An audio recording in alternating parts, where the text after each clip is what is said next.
आज मैं class 11 business study का जो पहला चैप्टर है nature and purpose of business उसका रिवीजन करने वाला हूँ। देखिए, पहले हम लोग बात करते हैं nature and purpose of business की बात करते हैं। इसमें हम बिजनेस के नेचर की बात करेंगे और बिजनेस का क्या पर्पस होता है, हम लोग क्यों बिजनेस करते हैं, इसके बारे में थोड़ा इस चैप्टर में क्विक रिकैप करेंगे। तो रेडी हो सब? इस चैप्टर में मेन हम लोग इस चैप्टर में मेरे को पढ़ना है इकोनॉमिक एक्टिविटी से रिलेटेड, जो कि मनी से रिलेटेड होता है। उसमें हम लोग देखेंगे बिजनेस का, प्रोफेशन का और एम्प्लॉयमेंट, तीनों में क्या अंतर होता है। तीनों अलग अलग होते हैं इकोनॉमिक एक्टिविटी में, बिजनेस, प्रोफेशन और एम्प्लॉयमेंट। देखो, इंट्रोडक्शन से स्टार्ट करते हैं। पहले मतलब इसमें इंट्रोडक्शन में हम लोग को देखना ये है कि देखो यहाँ क्या लिखा है, each and every one of us busy in one और द अदर एक्टिविटी। मतलब कि यहाँ पर जितने भी लोग हैं, जितने भी पीपल हैं, वो कोई ना कोई एक्टिविटी में बिजी होते हैं। चाहे कोई भी तरह का ह्यूमन बींग हो, बच्चा हो, बूढ़ा हो। जैसे कि मान लो आप क्रिकेट खेलते हो या घर पे खाना बनाते हो, कोई आदमी ऑफिस जाता है, तो वो हर एक एक्टिविटी में कोई ना कोई बिजी है। जरूरी नहीं है कि वो एक्टिविटी मनी से रिलेटेड हो, वो एक्टिविटी मनी से रिलेट नहीं होगा तब पर भी चलेगा। लेकिन Ruchira is going to her office, Ruchira office जा रही है, ये भी एक एक्टिविटी हुआ। Sumina has no time to take her breakfast, no time to take her breakfast as she is to catch the local bus to reach well in the time of the school where she teach. वो school में जाने के लिए, जहाँ पर वो पढ़ाती है, उसके लिए उसे लोकल बस पकड़ना है। इसे हम कंक्लूड कर सकते हैं कि each and every person are busy in some activity which help us to give us earning. मतलब कि कोई ना कोई आदमी जो होता है वो किसी ना किसी एक्टिविटी में इन्वॉल्व होता है ताकि वो पैसा कमा सके। देखिए, एक्टिविटी बहुत तरह का होता है, ये हम आगे डिस्कस करेंगे। जरूरी नहीं है कि हर एक्टिविटी पैसा कमाने के लिए ही हो। All these activity are necessarily to be taken for some economic gain and are known as economic activity. इसका मतलब ये हुआ कि जितने भी इकोनॉमिक एक्टिविटी करते हो, इकोनॉमिक एक्टिविटी हम आगे पढ़ेंगे, उससे पहले मतलब समझ लो कि इकोनॉमिक एक्टिविटी मतलब ये होता है कि जो पैसे से रिलेटेड हो, पैसा के लिए अगर आप काम करते हो तो इकोनॉमिक एक्टिविटी में वो आ जाता है। तो इकोनॉमिक एक्टिविटी में वो आ जाता है तो आपका भी फ़ायदा होगा, इकोनॉमिक गेन होगा, और साथ में देश का भी आप फ़ायदा कर रहे हो इकोनॉमी को बढ़ाने में। इसीलिए हर एक इंडिविजुअल का सहयोग बहुत ज़रूरी होता है। देखो, यहाँ पे लिखा है ह्यूमन एक्टिविटी। ह्यूमन एक्टिविटी की बात करते हैं तो ज़रूरी नहीं है, मैं इसको बार बार रिपीट कर रहा हूँ कि वो पैसे से रिलेट हो या पैसे से रिलेट ना हो। ये हम देखो डिस्कस करते हैं। यहाँ देखो क्या लिखा है, every human being is busy in one activity और the other to satisfy his unlimited want and desire. अपने वांट्स और डिज़ायर को सेटिस्फाई करने के लिए, संतुष्टि प्राप्त करने के लिए वो एक्टिविटी करता है। चाहे वो मान लीजिए कोई बच्चा है, वो खेल रहा है, वो भी एक एक्टिविटी है। वो अपने मन को सेटिस्फाई कर रहा है। और एक मान लीजिए एक ऑफिस में बंदा काम कर रहा है, ऑफिस में कोई आदमी काम कर रहा है, उसे उसका सैलरी मिल रहा है, तो वो उससे सेटिस्फाई हो रहा है। अपने वांट्स और डिज़ायर को सेटिस्फाई करने के लिए हर एक आदमी कोई ना कोई एक्टिविटी कर रहा है। और एक्टिविटी को आगे हम लोग डिफाइन करते हैं। देखिए, एक्टिविटी दो पार्ट में डिफाइन हो जाता है, एक इकोनॉमिक एक्टिविटी होता है और एक नॉन इकोनॉमिक एक्टिविटी होता है। इकोनॉमिक का मतलब होता है आर्थिक, यानी कि आर्थिक कार्य कर रहे हैं। और एक नॉन इकोनॉमिक एक्टिविटी जिसमें देखिए हम लोग आगे डिफिनेशन पढ़ते हैं, उसके बेसिस पे आप लोग सब समझ जाएंगे कि कैसे क्या हो रहा है यहाँ पे। जो भी एक्टिविटी है वो प्रोडक्शन से, एक्सचेंज से, डिस्ट्रीब्यूशन से और कंजप्शन से रिलेटेड होगा, कंजप्शन ऑफ वेल्थ से रिलेटेड होगा, वो इकोनॉमिक एक्टिविटी के कैटेगरी में आता है। एग्जांपल देख लेते हैं, ploughing the field by a farmer. Farmer जो है फील्ड, अपने जो खेत है उसकी जुताई कर रहा है, ये यहाँ पे प्रोडक्शन ऑफ वेल्थ का प्रोडक्शन हो गया। देखो यहाँ पे प्रोडक्शन ऑफ वेल्थ है जो कि संपत्ति का बढ़ाना हो गया। Selling goods to customer by a shopkeeper, exchanging of wealth का एक्सचेंज हो गया। संपत्ति, वेल्थ का मतलब होता है संपत्ति, आप ध्यान रखना। Payment of salary to employ और rent to the landlords. Payment of salary, यहाँ पे बात की जा रही है कि अपने कर्मचारी को पेमेंट करना, उन्होंने जो काम किया है, सर्विस प्रोवाइड किया है, उसके लिए आप उनसे पेमेंट करते हो तो वो। और यहाँ पर आ गया रेंट टू द लैंडलॉर्ड्स, घर के मालिक को, आप अपने घर के मालिक को आप रेंट पे करोगे। Interest to the lender by the enterprise.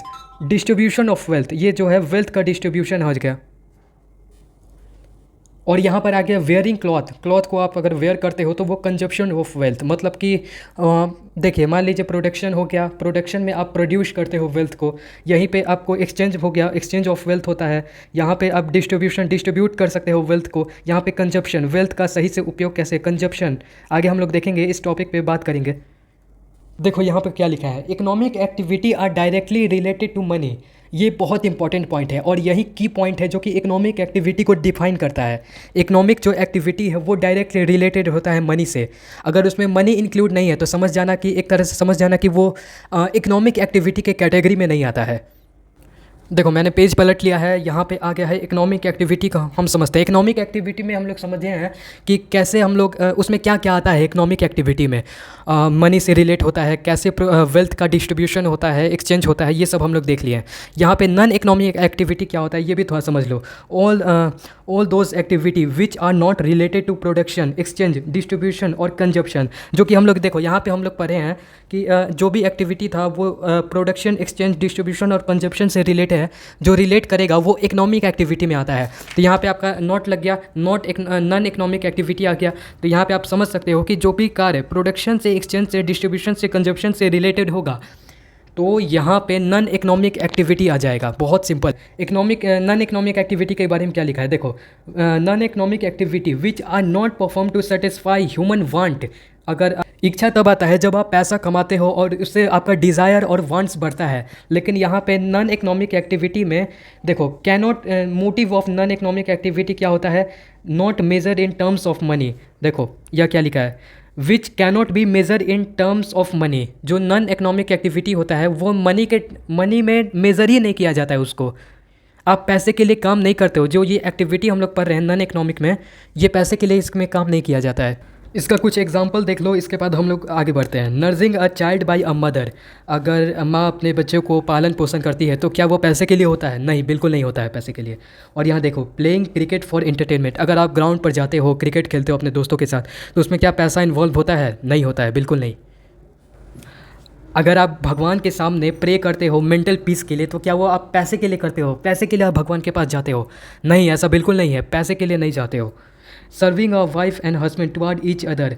एक पति और पत्नी जब आपस में अच्छे रिलेशन बनाते हैं तो क्या वो पैसे के लिए करते हैं? बेसिकली नहीं, ऐसा यहाँ पर तो नहीं होता ऐसा। यहाँ जितने भी एग्जांपल्स मैंने बताए हैं वो पैसे के लिए नहीं किया जाता है। This are not perform to earn money.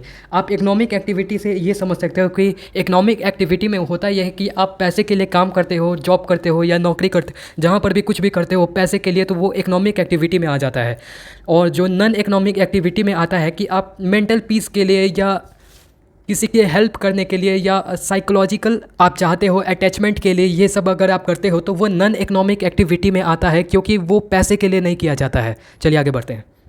यहाँ पे देखिए, basis of the classification of economic and non economic activity. Classification यानी कि वर्गीकरण। इकोनॉमिक एक्टिविटी और नॉन इकोनॉमिक एक्टिविटी का हम कुछ बेसिस पे हम उसको देखते हैं कि क्या यहाँ पे ये सेटिस्फाई बैठता है या नहीं बैठता है। ऑब्जेक्ट ऑफ द एक्टिविटी, यानी कि दोनों का ऑब्जेक्टिव क्या होता है, ये हम लोग पहले देखते हैं। In certain case the same activity can be economic और नॉन इकोनॉमिक। कुछ ऐसा केस आ जाता है जिसमें मान लो आप कोई एक्टिविटी परफॉर्म कर रहे हो तो वो एक्टिविटी नॉन इकोनॉमिक एक्टिविटी और इकोनॉमिक एक्टिविटी दोनों के अंदर आ जाता है। मान लीजिए आप एग्जांपल के लिए देखो, यहाँ पे बहुत अच्छा एक एग्जांपल दिया हुआ है। एग्जांपल के लिए मान लो, if a cricket player play for his entertainment, it will be non-economic activity, whereas when he play for remuneration it will be called economic activity। जो कि अगर मान लो देखो, अगर आप क्रिकेट खेलते हो, एक होता है कि इंटरटेनमेंट के लिए खेलना। आप अगर ग्राउंड में जाते हो, अपने फ्रेंड के साथ टाइम स्पेंड करते हो, क्रिकेट खेलते हो, तो वो उसमें पैसा इंक्लूड नहीं होता है, वो नॉन इकोनॉमिक एक्टिविटी में आ गया। लेकिन वहीं आप देखेंगे कंट्री लेवल पे प्लेयर्स होते हैं, जितने भी विराट कोहली, MS धोनी, जितने भी प्लेयर हैं, उन्हें खेलते हैं तो पैसा मिलता है, वो उनका रोजगार है। इसीलिए ये नॉन इकोनॉमिक एक्टिविटी में नहीं आता है, इकोनॉमिक एक्टिविटी में ये आ जाता है। देखो दूसरा हो गया यहाँ पे डायरेक्ट रिलेटेड विथ वेल्थ। संपत्ति से ये डायरेक्ट रिलेट करता है। देखो यहाँ क्या लिखा है, all those activity which are directly related with wealth are known as economic activity because these are performed for economic object and can be measured in terms of money। जो कि देखो यहाँ पे क्या है, अगर जो भी आपका है वो संपत्ति से रिलेटेड होगा, वेल्थ से रिलेटेड होगा, मनी से रिलेटेड होगा, वो आपका डायरेक्टली इकोनॉमिक एक्टिविटी में आ जाएगा। लेकिन यहाँ देखो क्या है, देखो एक यहाँ लिखा है, activity which are not directly related with wealth are known as non economic activity. Example के लिए, if a nurse is working in hospital, एक नर्स है जो हॉस्पिटल में काम कर रही है, तो वो एक इकोनॉमिक एक्टिविटी हो गया। लेकिन अगर वहीं मान लो वो घर पे, जिसके लिए उसे पैसा मिलेगा, लेकिन अगर वो घर पर काम कर रही है तो वो नॉन इकोनॉमिक एक्टिविटी में आ जाएगा, क्योंकि उसके लिए वो कुछ चार्ज नहीं करती है। इसीलिए जब कभी भी इकोनॉमिक एक्टिविटी और नॉन इकोनॉमिक एक्टिविटी का बात किया जाता है तो वो वेल्थ से कनेक्ट रहता है। वेल्थ उसमें देखा जाता है कि वेल्थ कितना है, क्या है। यानी समझ लो कि वेल्थ ये जो है संपत्ति उसमें इंक्लूड रहेगा तो समझ लो वो इकोनॉमिक एक्टिविटी में आ गया, और ये वेल्थ का कोई कनेक्शन ही नहीं रहेगा तो समझ लो कि वो नॉन इकोनॉमिक एक्टिविटी है। यहाँ देखो लीगैलिटी ऑफ द एक्टिविटी, जो डकैती होता है, ब्लैक मार्केटिंग ये सब होता है, वो जिसको परफॉर्म किया जाता है। देखो हम क्या बोल रहे हैं, डकैती हो गया, ब्लैक मार्केटिंग हो गया, ये सब इसमें भी तो आप लोग सोच रहे होगे कि ये सब क्या नॉन इकोनॉमिक एक्टिविटी में आता है या नहीं आता है, क्योंकि इसमें भी तो पैसा मिलता है, चाहे वो गलत तरीके से हो, डकैती करके ब्लैक मार्केटिंग। तो क्या ऐसा होता है? नहीं, ऐसा नहीं होता है।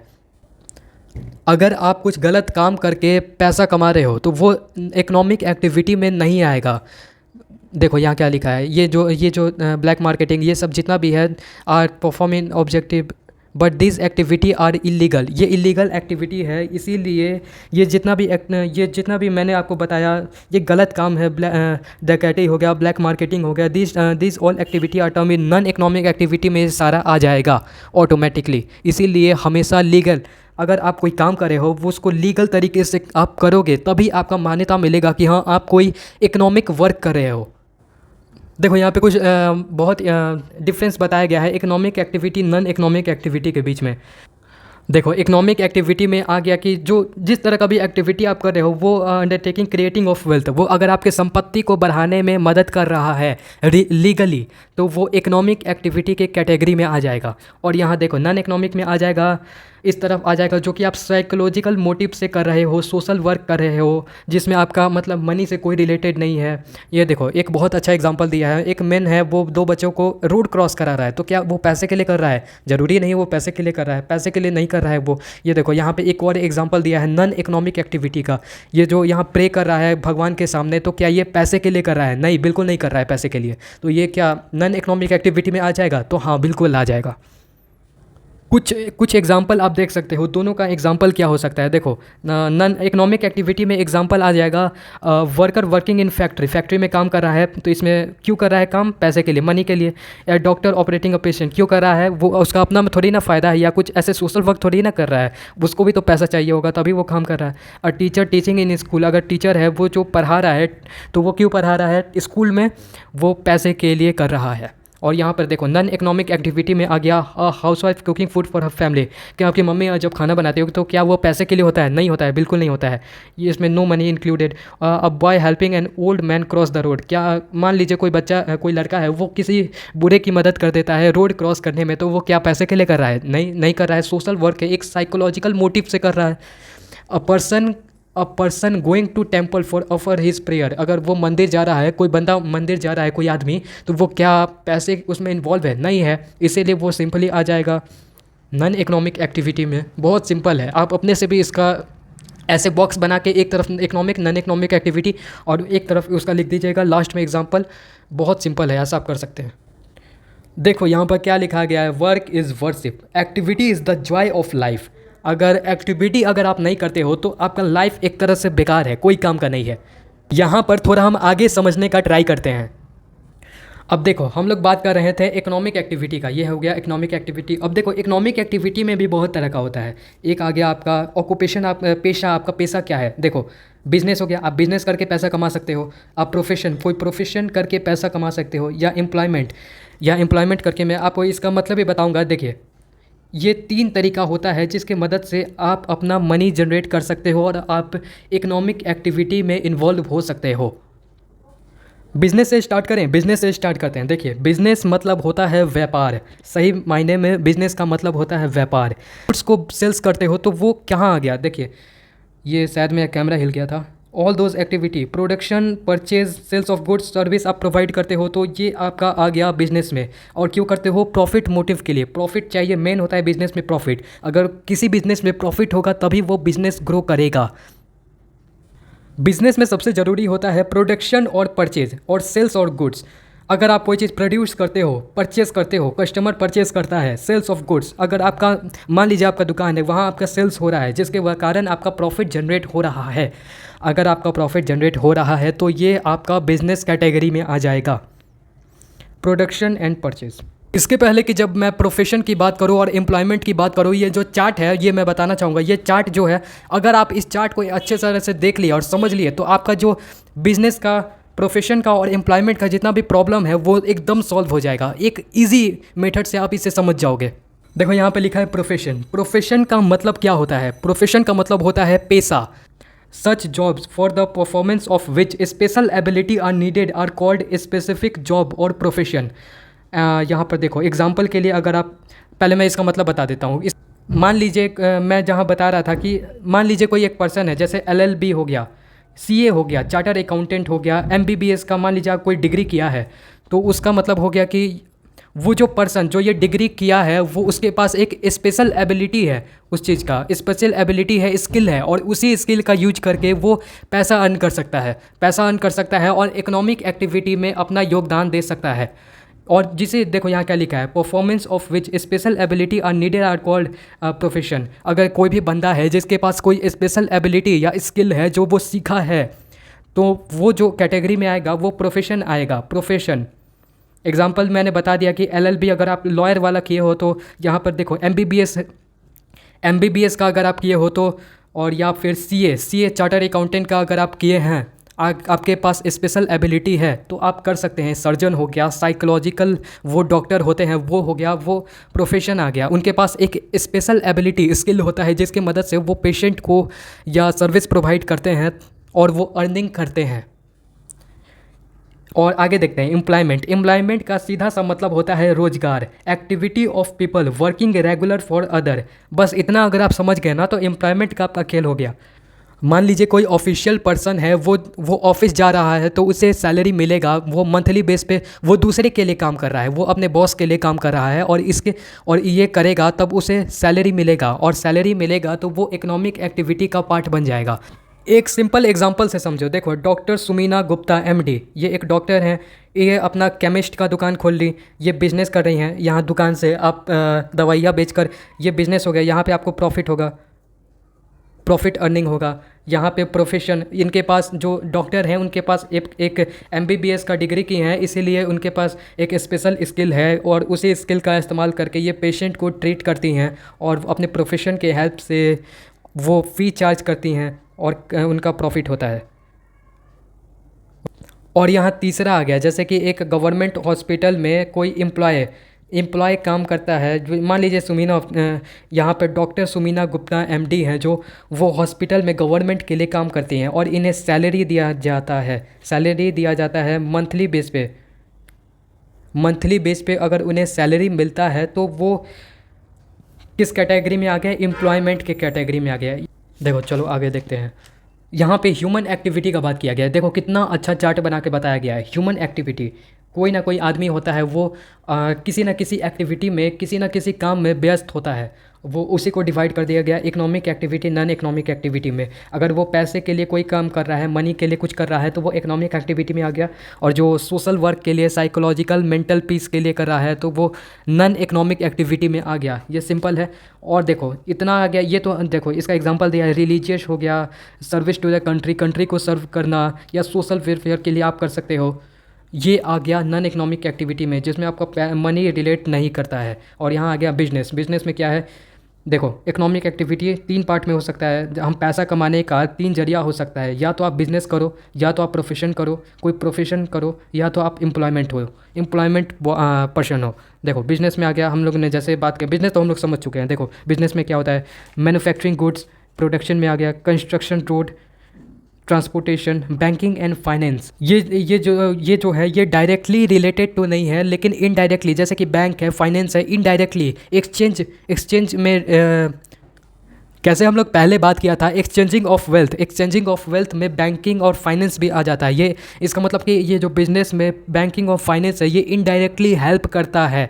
देखो प्रोफेशन में आ गया मेडिकल, जैसे आप डॉक्टर हो, या फिर लॉयर हो, टीचर हो, CA हो, आपके पास स्पेशल एबिलिटी है डॉक्टर का ट्रीटमेंट करने का। लॉयर हो गया तो उसको केस लड़ने का, टीचर हो गया उसको बच्चों को पढ़ाने का, CA हो गया अकाउंट्स का, जितना भी हो गया, उनके पास अलग अलग एबिलिटी है, और वो ही एबिलिटी का इस्तेमाल करके वो काम करते हैं, पैसा कमाते हैं। एम्प्लॉयमेंट हो गया, एम्प्लॉयमेंट में आ गया वर्कर्स को वेजेस मिलता है, एम्प्लॉयज़ जो होते हैं उनको सैलरी मिलता है। देखो एक मेन डिफरेंस आता है वेजेस और सैलरी में, ये बहुत इंपॉर्टेंट चीज़ है, ये आज आप जान लो।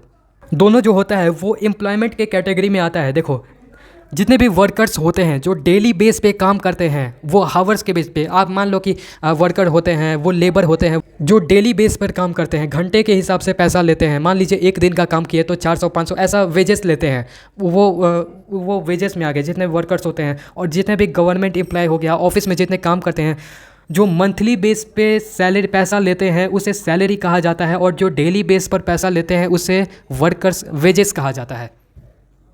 इतना आपको याद रखना है। मंथली बेस पे सैलरी हो गया और वेजेस हो गया आपका डेली बेस पे, घंटे के हिसाब से, इतना घंटे काम करोगे तो इतना पैसा मिलेगा। वैसे चलिए थोड़ा सा बिजनेस के बारे में डिटेल में पढ़ा जाता है। बिजनेस का मतलब ही होता है, business means the state of being busy. अगर आप किसी चीज़ में किसी काम कर रहे हैं, कोई काम कर रहे हो तो उसमें बिजी हो तो वो बिजनेस में आ जाएगा। देखो जैसे कि work in a factory, factory में काम कर रहा है। A salesman sells a goods को सेल कर रहा है तो वो बिजनेस में आ जाएगा। वो रेगुलर आपको करना पड़ेगा, इसीलिए वो बिजनेस में आ गया है। यहाँ एक बात किया गया है, business refer to that economic activity. ये एक ऐसा आर्थिक कार्य है जिसमें कि विच कंडक्ट और regular basis to earn profit through the sale और प्रोडक्शन ऑफ गुड्स और सर्विस। ये एक ऐसा रेगुलर वर्क है जिसमें आप पैसा कमाते हो रेगुलर बेस पे काम करके। इसमें आप पैसा कमाते हो, रोज़ काम करते हो, रोज़ पैसा कमाते हो। और कैसे कैसे पैसा कमाते हो? सेल करके, प्रोडक्शन करके, गुड्स और सर्विस को बेच के। ये जो बिजनेस का एक्टिविटी है वो डायरेक्टली रिलेटेड होता है प्रोडक्शन और acquiring wealth through the buying और सेलिंग गुड्स। इसका मतलब ये हुआ कि देखो, मैं शायद कैमरा हिल गया था। Activity directly related to production और acquiring wealth through the buying और सेलिंग। तब आप गुड्स को बाय कर सकते हो, सेल कर सकते हो, खरीद सकते हो, बेच सकते हो, और उसी का बेच और प्रोड्यूस कर सकते हो, और उसी को प्रोड्यूस करके आप प्रॉफिट अर्न कर सकते हो। यहाँ पे बात किया गया है डिफिनेशन ऑफ बिजनेस कार्ड। जैसे कि देखो, बहुत सारे लोग हैं जिन्होंने डिफिनेशन दिया, जैसे हेनरी हो गया, पीटरसन हो गया, यहाँ पे होपर हो गया। बहुत अलग अलग लोग हैं जिन्होंने बिजनेस का अलग अलग डिफिनेशन दिया है। लेकिन हम एक कंक्लूजन निकालते हैं कि बिजनेस का फाइनल डिफिनेशन होता क्या है, क्या हो सकता है एक बिजनेस का definition. Business include all those economic activity which are concerned with the production and distribution of goods and service. And future, it also include all those activity which are indirectly help in production, exchange of goods. देखो क्या है कि business जो होता है वो, मैं आपको एक ही चीज़ बार बार रिपीट हो रहा है, लेकिन मैं आपको समझना ज़रूरी है इसको, क्या होता है क्या नहीं होता है। बिजनेस में मेन खेल होता है प्रोडक्शन का, डिस्ट्रीब्यूशन ऑफ गुड्स का। अगर आप कोई चीज़, एक फार्मर है वो प्रोड्यूस कर रहा है और वो डिस्ट्रीब्यूट कर रहा है शॉपकीपर को, और शॉपकीपर सेल कर रहा है और उन लोगों को प्रॉफिट हो रहा है इस काम से, तो उसे ही बिजनेस कहा जाएगा। और देखो, in future it also include all those activity which indirectly help in production and exchanging of goods का लेन देन करने में या प्रोड्यूस करने में आगे इन फ्यूचर। अभी हो रहा है, लेकिन धीरे धीरे आगे जब हम देखेंगे तो बैंकिंग का, ट्रांसपोर्ट का, इंश्योरेंस का और वेयर हाउस का बहुत ज़्यादा इंपॉर्टेंस बढ़ जाएगा। बैंकिंग किस लिए? एक्सचेंजिंग ऑफ वेल्थ के लिए। ट्रांसपोर्ट के जरिए ही एक जगह से दूसरे जगह ले जाया जाता है। वेयर हाउस में क्या स्टोर किया जाता है। इसमें थोड़ा हम लोग बिजनेस के कॉन्सेप्ट को समझते हैं। यही यहाँ पे बताया गया कि रेगुलर वर्क जो हम लोग करते हैं उसी को ही बिजनेस कहा जाता है। रेगुलर वर्क करते हैं और इसके वजह से हम लोग को प्रॉफिट होता है। यहाँ हम लोग पढ़े थे, इसीलिए हम जो प्रॉफिट होता है रेगुलर वर्क करने पर उसे ही बिजनेस कहा जाता है। यहाँ देखो ये क्या है, एग्जाम्पल के लिए दिया, a working in a factory, a doctor operating in a clinic, a manager working in the office and a teacher teaching in a school are doing so to earn their livelihood, therefore engaging in economic activity. ये तो economic activity का आपको बताया हुआ है कि एक worker जो है फैक्ट्री में बिजी है, डॉक्टर जो है ऑपरेशन करने में बिजी है, फिर यहाँ पे मैनेजर जो है ऑफिस का वो वर्क करने में बिजी है, टीचर जो है पढ़ाने में बिजी है। इसे ही इकोनॉमिक एक्टिविटी कहा जाता है। कंक्लूजन देख लेते हैं। कंक्लूजन इसमें क्या लिखा है, business is a wide term. Business जो है एक बहुत बड़ा वर्ड है, बिजनेस एक छोटा वर्ड नहीं है। ये तो पहला चैप्टर है। आगे आप ये जो बिजनेस स्टडी का बुक है इसमें आप अलग अलग तरह के अलग अलग चीज़ के बारे में पढ़ोगे कि क्या होता है, कैसे एक छोटे से छोटी चीज़ के बारे में। क्लास 11 हो गया, क्लास 12 हो गया, और ये सब मैं कवर करने वाला हूँ। देखो क्या लिखा है, business is a wide term, it include all occupation in which people are busy in earning income. मेन आप लोग इतना याद रखो, प्रोडक्शन परचेज ये हम लोग पहले डिस्कस कर चुके हैं। जहाँ पर पीपल बिजी होते हैं कुछ कमाने के लिए, इनकम जनरेट करने के लिए, उसे ही बिजनेस कहा जाता है। यहाँ पर देखो कैरेक्टरिस्टिक ऑफ बिजनेस, बिजनेस की कुछ विशेषताएं हैं जिसके बारे में अभी हम चर्चा करने वाले हैं। Economic activity, business include all those economic activity which are perform by human being. Economic activity means the exchanging of goods. अगर हम गुड्स का एक्सचेंज कर रहे हैं with the purpose of earning profit, जिसके वजह से हमें पैसा मिल रहा है, तो वो इकोनॉमिक एक्टिविटी वो देश के भले के लिए हो रहा है। हर एक इंडिविजुअल का वर्क बहुत इंपॉर्टेंट होता है इकोनॉमिक ग्रोथ के लिए, आर्थिक ग्रोथ के लिए, इसीलिए हमें इकोनॉमिक एक्टिविटी करते हैं। और जो बिजनेस की विशेषताएं के बारे में बात कर रहे हैं, बिजनेस का सबसे बड़ा विशेषता है इकोनॉमिक एक्टिविटी। इससे हमारा और साथ में हमारे देश का विकास हो रहा है आर्थिक रूप से। यहाँ पर देखो क्या लिखा हुआ है, any activity perform by a individual should be a economic in nature in order to be called business. मान लीजिए एक शॉपकीपर है आपके मोहल्ले में, या कहीं भी एक किराना का दुकान होगा, वहाँ पे एक शॉपकीपर है। वो क्या कर रहा है, एक सामान ला रहा है, खरीद रहा है, बेच रहा है, उसे भी फ़ायदा हो रहा है और उसी फ़ायदा के साथ साथ इकोनॉमिक गेन भी हो रहा है। यहाँ पर देखिए, यहाँ पर बताया गया है कि exchange of goods and service for the satisfaction of human needs. अगर आप गुड्स को एक्सचेंज करते हैं, या फिर मान लीजिए सिंपल भाषा में, अगर कोई आपके पास कोई सामान है, उसे अगर आप बेचते हैं, वो सर्विस प्रोवाइड करते हैं, तो वही जो कि ह्यूमन नीड के काम में आता है, उसे ही बिजनेस की विशेषताएं में गिना जाएगा। जैसे देखिए यहाँ क्या लिखा है, द प्रोडक्शन ऑफ गुड्स और service for self consumption is not business. मान लीजिए एक फार्मर है, उसने खेती की, एप्पल का खेती की, एप्पल का पेड़ है उसके बगीचे में। वो एप्पल अगर वो अपने लिए इस्तेमाल करता है तो वो बिज़नेस में नहीं आएगा। अगर वो आगे बढ़ाता है, वो सेल करता है, वो दूसरे शॉपकीपर को या जो से फ्रूट्स बेचते हैं आगे बढ़ाता है, जिसकी वजह से उसे प्रॉफिट होता है, थोड़ा सा भी इकोनॉमिक गेन होता है, उसे ही कहा जाएगा इकोनॉमिक एक्टिविटी, और वही बिजनेस के कैटेगरी में आएगा। यहाँ पर क्या है, production of goods and service.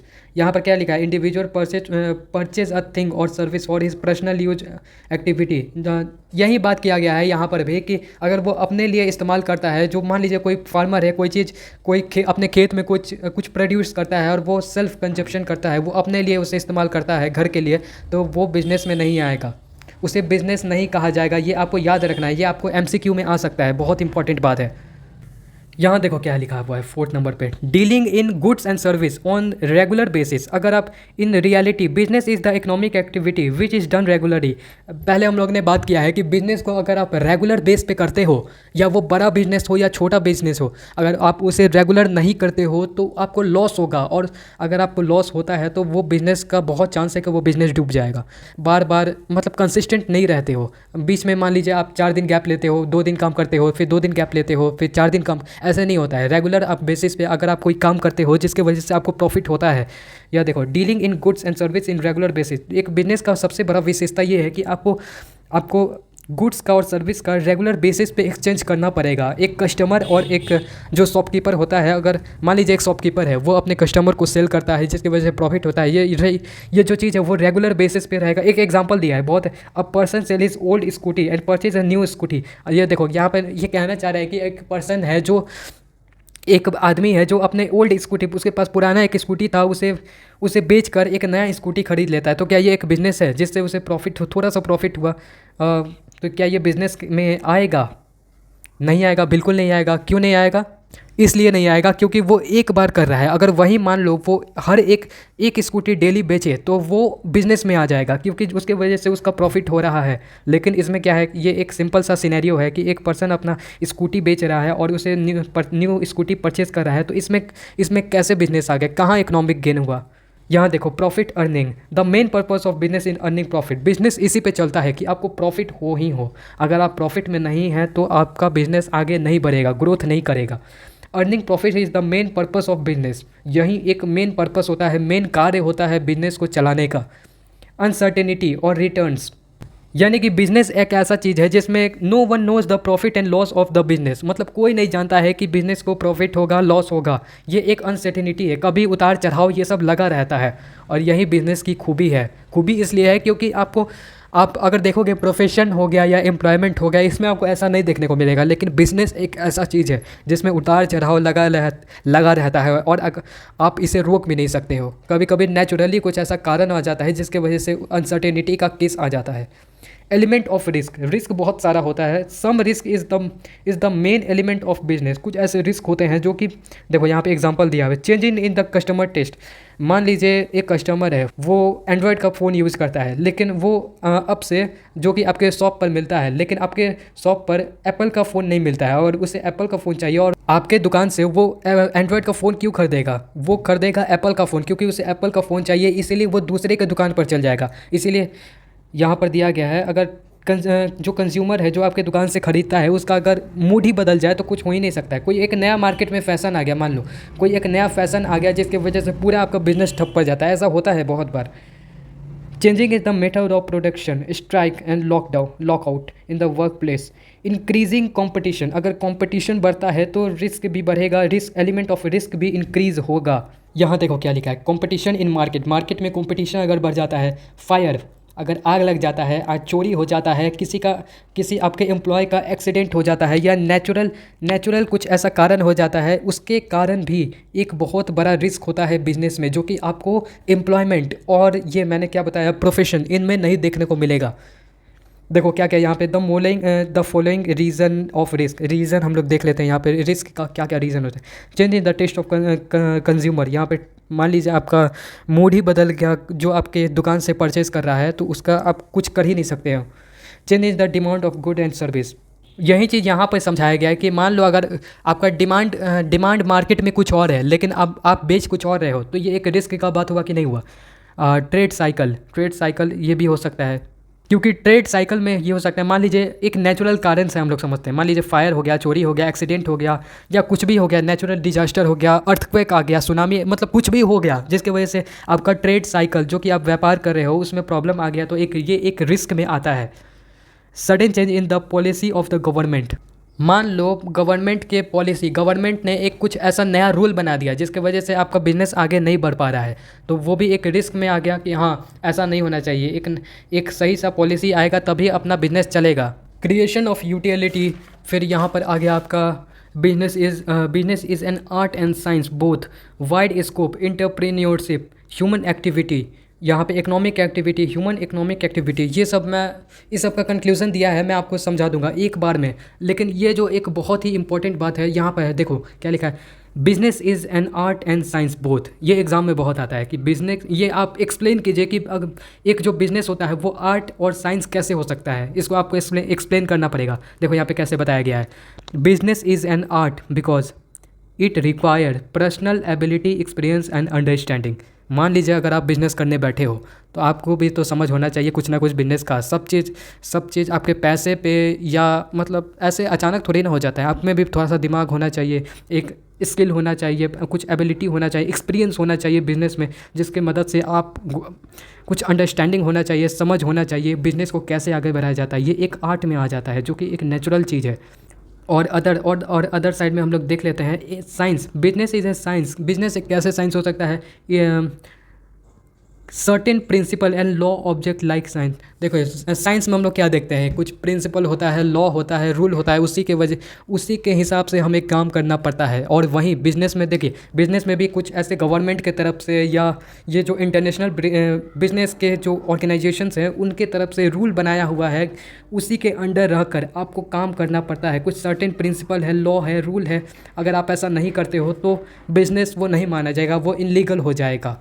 इसीलिए business is both art and science.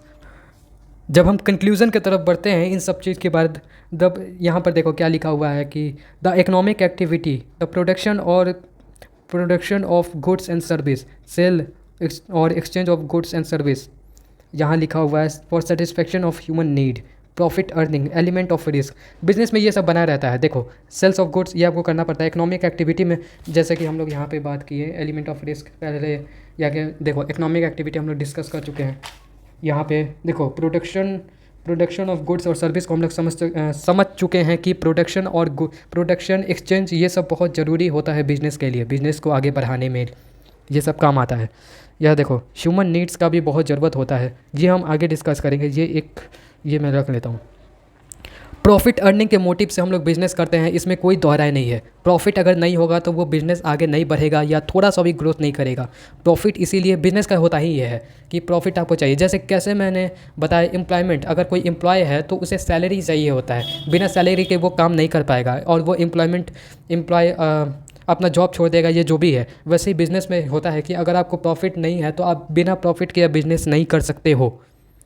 यहाँ पे बताया एलिमेंट ऑफ रिस्क, हमने बात किया कि कैसा कैसा रिस्क हो सकता है। नेचुरल कारण हो सकता है या फिर बहुत सारे अलग अलग कारण हो सकता है। जैसे हम लोग देखो यहाँ पे डिस्कस किए हैं अनसर्टेनिटी, चेंज इन द, ये क्या है, गवर्नमेंट के अगर मान लो पॉलिसी में कुछ बदलाव आ गया या फिर टेस्ट, कंज्यूमर का टेस्ट बदल गया, डिमांड और सप्लाई का कुछ इशू हो गया, ट्रेड साइकिल में कुछ प्रॉब्लम आ गया, तो ये रिस्क बना रहता है बिज़नेस को। ये हम आगे भी थोड़ा बहुत इसके बारे में देख लेंगे, not a single problem. Business is both science and art. Business जो है बोथ साइंस एंड आर्ट है, जो हम लोग यहाँ देख चुके हैं कैसे साइंस है और कैसे आर्ट है। सॉरी मेरा कैमरा थोड़ा हिल गया था। Business is the both science and art, चलो ठीक है। सोशल वर्क होता है बिजनेस, सिस्टम होता है business, business is a system, human activity होता है, इकोनॉमिक एक्टिविटी जिसके मनी से हम लोग करते हैं। Business in the indispensable activity of society, जो कि बहुत ज़रूरी है बिजनेस सोसाइटी के विकास के लिए। जो हम लोग विकास होता है सोसाइटी का, हम लोग ये देख सकते हैं बिजनेस कैसे साइंस है और आर्ट है। देखो दूसरा नंबर, इसी को हम लोग थोड़ा डिटेल में समझते हैं। आइए, business is a social activity. Business एक कैसे सोशल एक्टिविटी है ये थोड़ा देख लेते हैं। The today society demand for a business that is supply good at the right time at the fair price. अगर सोशल एक्टिविटी इसलिए है क्योंकि चलो बिजनेस आप कर रहे हो प्रॉफिट अर्निंग के लिए, उनका क्या फ़ायदा हो रहा है, उन्हें गुड्स तो मिल रहे हैं, लेकिन सोशल इसलिए क्योंकि उनका फ़ायदा होता है। उनका फ़ायदा वो लोग चाहते हैं कि आप फेयर प्राइस अपना दाम सही लगाएं और राइट टाइम पर डिलीवर, मान लीजिए आप कोई चीज़ आपको डिलीवर करना है तो वो एक राइट टाइम पर करें। ये ही एक सोशल वर्क हो गया, यही एकमात्र सोशल वर्क है जो कि लोग आपसे एक्सपेक्ट करते हैं, एक बिजनेस से चाहते हैं कि हाँ बिजनेस ये मुझे दे पाए। Business is a system. Business एक सिस्टम कैसे है ये देखो, बिजनेस एक सिस्टम इसलिए है क्योंकि आप एक रिसोर्सेज का सही इस्तेमाल करके, जैसे कि मशीनरी है, मटेरियल हो गया, मशीनरी हो गया, इक्विपमेंट हो गया, मैन पावर हो गया, मनी हो गया, इंफॉर्मेशन हो गया, सही इस्तेमाल करके आप कुछ एक प्रोडक्टिव सही इनपुट और आउटपुट जनरेट करते हो, तो वो एक बिजनेस एक सिस्टम हो गया। Business is a human activity, human के लिए होता है, इसीलिए ह्यूमन एक्टिविटी में आता है। देखो यहाँ पे ह्यूमन एक्टिविटी, बिजनेस कैसे ह्यूमन एक्टिविटी है ये हम लोग समझा दें। इकोनॉमिक एक्टिविटी, उसके बाद बिजनेस, इसमें ज़्यादा डिटेल में नहीं जाने का। Business is indispensable activity of society, बहुत ज़रूरी चीज़ है सोसाइटी के लिए। कैसे, यही वाला हम लोग देख रहे हैं, business is indispensable activity of society. देखो यहाँ क्या लिखा है, business has its direct effect on the economy, social and political activity of the country, thus the business is important aspect of. देखो बिजनेस जो होता है, बिजनेस पे एक कंट्री का जो बिजनेस होता है वो डायरेक्ट इफेक्ट करता है इकोनॉमी को, सोशल वर्क को और पॉलिटिकल एक्टिविटी जितने भी होते हैं बिजनेस के। एक अगर कंट्री को ग्रो करना है तो वो फार्मिंग करके ग्रो ज़्यादा नहीं कर सकता, उसे बिजनेस सेक्टर में, सर्विस सेक्टर में अपना योगदान देना होगा, तभी वो कंट्री आगे बढ़ पाएगा। इसीलिए बिजनेस का होना बहुत ज़रूरी है किसी भी कंट्री के लिए, किसी भी नेशन के लिए। कंक्लूज़न में थोड़ा बहुत हम लोग देख लेते हैं, तो इसमें लिखा हुआ है कि in modern time business is no longer dealing only with good or service, it cannot be defined in term of profit only। In modern time में आज, पहले क्या, देखो अभी क्या हो रहा है कि हम लोग कंसीडर कर रहे हैं कि बिज़नेस को एज अ प्रॉफिट, अगर प्रॉफिट होगा तभी बिज़नेस आगे बढ़ेगा, वो तो बात सही है। लेकिन हम लोग बिज़नेस, मान लीजिए आप बिज़नेस करेंगे तो क्या ज़रूरी है कि आप सिर्फ प्रॉफिट के लिए बिज़नेस करेंगे, ये हम लोग थोड़ा सा आगे डिस्कस करेंगे इस बारे में। तो यहाँ पे लिखा है कि इन मॉडर्न टाइम, आगे आने वाले मॉडर्न टाइम में ये सब बदलने वाला है, सिर्फ प्रॉफिट के लिए बिज़नेस नहीं होता है, not only for profit, it has becoming a initial part of society. In modern time, business include creation a customer for itself, converting economic resources into good and service, keeping in mind the performance of customer, involving new product or service, marketing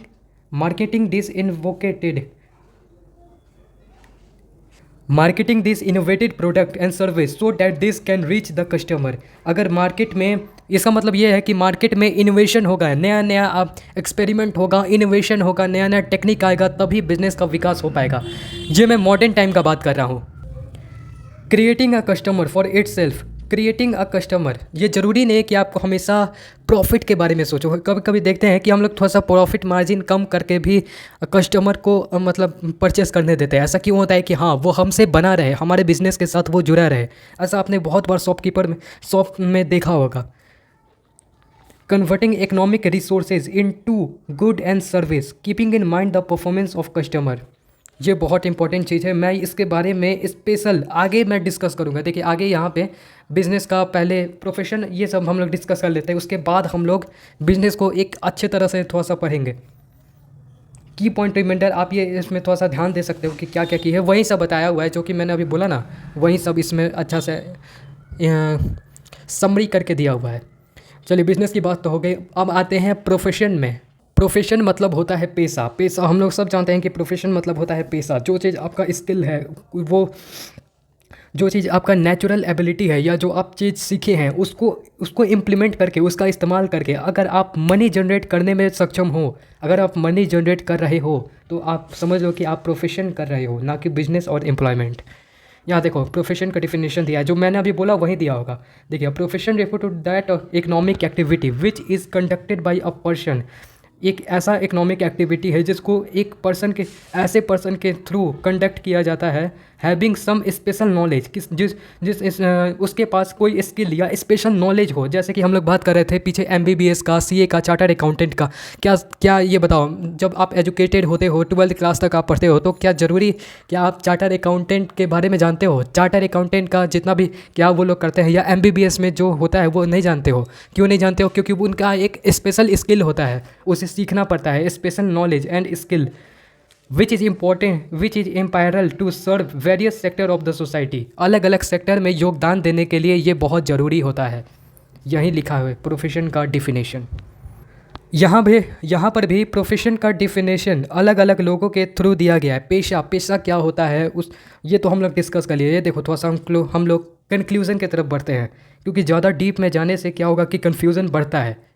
activity which require special knowledge, ये हमेशा ध्यान में रखना, special knowledge skill to appear the individual, और जिसके मदद से आपके पास अगर स्पेशल नॉलेज है कोई फील्ड में या स्किल है जिसके मदद से आप earn a living are known as profession, एक अच्छी ज़िंदगी जी पा रहे हो, मनी के थ्रू अच्छी ज़िंदगी जी पा रहे हो, तो आप समझ लो कि आप प्रोफेशन के फील्ड में हो।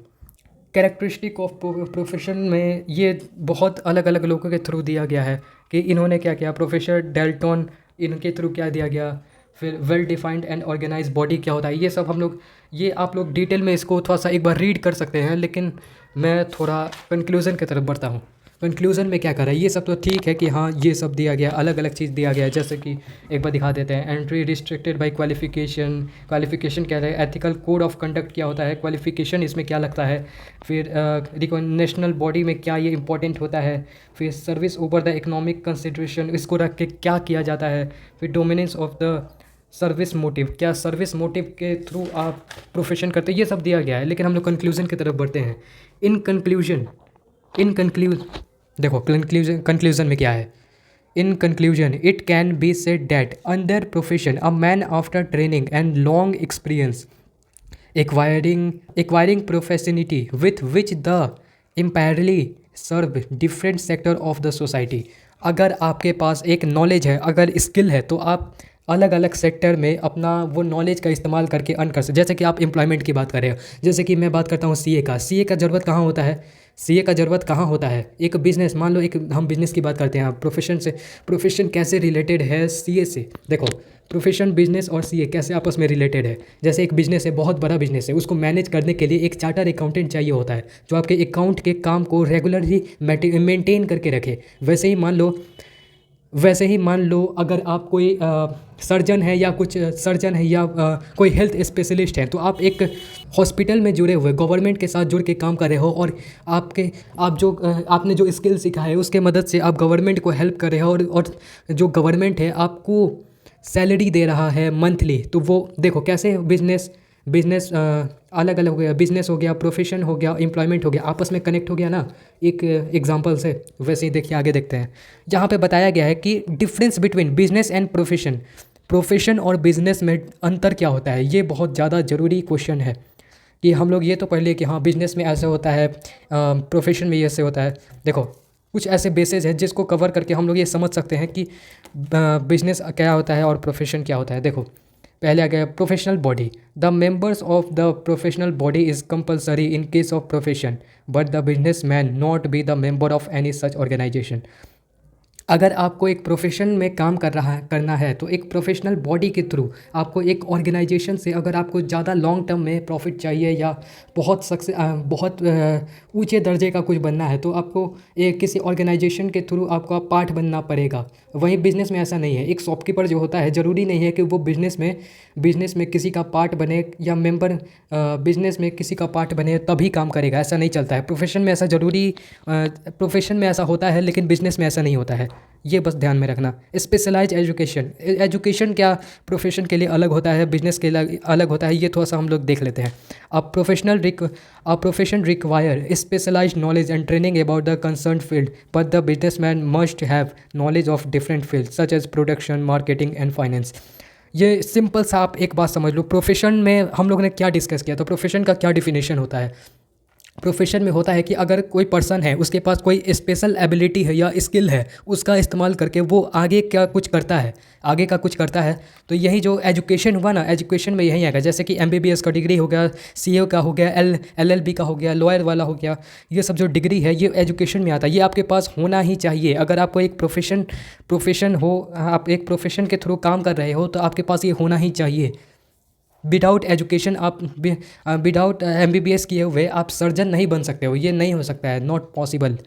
और यहाँ पे लेके और दूसरे तब बिज़नेस की जहाँ बात है तो एक मान लो शॉपकीपर है, एक आपके मोहल्ले का या मतलब आपके बगल वाले घर का एक शॉपकीपर है, तो क्या उसे एक नॉलेज चाहिए? नॉलेज तो चाहिए, ऐसा बात नहीं है कि नॉलेज नहीं चाहिए, लेकिन कुछ ज़्यादा उतना स्पेशलाइज्ड नॉलेज नहीं चाहिए। बस थोड़ा सा प्रोडक्शन को लेके, मार्केटिंग को लेके कि कैसे एडवर्टाइजिंग ये सब किया जाता है, या फाइनेंस से रिलेटेड कि कैसे लेन देन किया जाता है, थोड़ा बहुत जानकारी होना चाहिए, वही बस बहुत ज़रूरी है।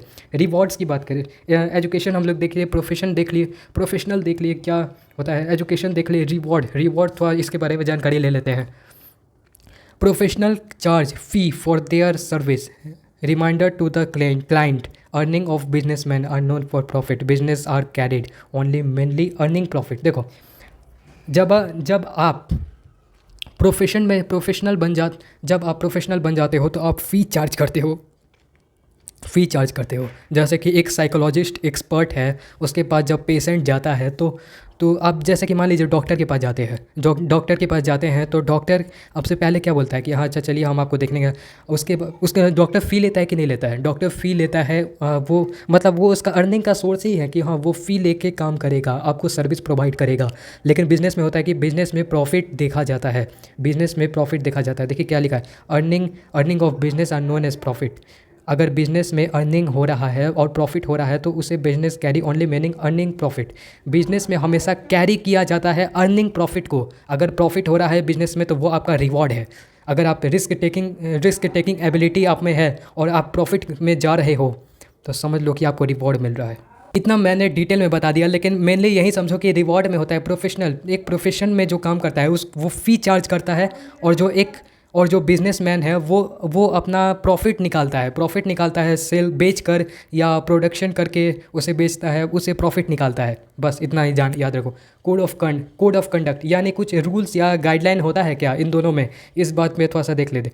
There is a stable code of conduct enforced by the profession membership but there is no such code of conduct for owners of business। देखिए अगर आप बड़े लेवल पे बिजनेस कर रहे हो तो आपको कुछ रूल होता है, रेगुलेशन होता है, उसके अंडर रहकर काम करना पड़ेगा। लेकिन अगर आप प्रोफेशन हो तो आपको मेनली प्रोफेशनल मेंबरशिप होता है, उसके रूल और एक ऑर्गेनाइजेशन होता है। अब वही जो होता है रूल और रेगुलेशन बनाता है, गाइडलाइन बनाता है, उसको फॉलो करते हुए आपको काम करना है। लेकिन ये ज़रूरी तो नहीं है ना कि आपके बगल वाला शॉपकीपर रूल और गाइडलाइन को फॉलो करे, नहीं ऐसा नहीं होता है। उतना होता है लेकिन मेनली प्रोफेशन में ये देखा जाता है।